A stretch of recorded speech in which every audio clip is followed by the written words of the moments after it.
Next video animal கேட்டு, அப்ப talk, அப்ப பேட். என்னடா எதுவுமே இல்லைன்றீங்க? 3 லெட்டர் அனிமல்லையும் எனக்கு கேட்டு டாக் பேட்டு தான்டா தெரியும். ஏன் போட்டு பார்ப்போம். ஏ ஆண்டா? ஐயோ ஆண்ட் அனிமல் இல்லையோ?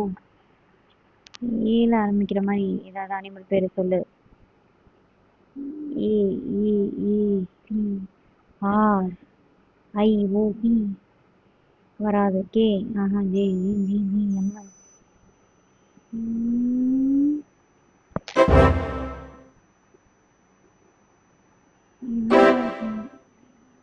ஏபி அப்ப என்னடா?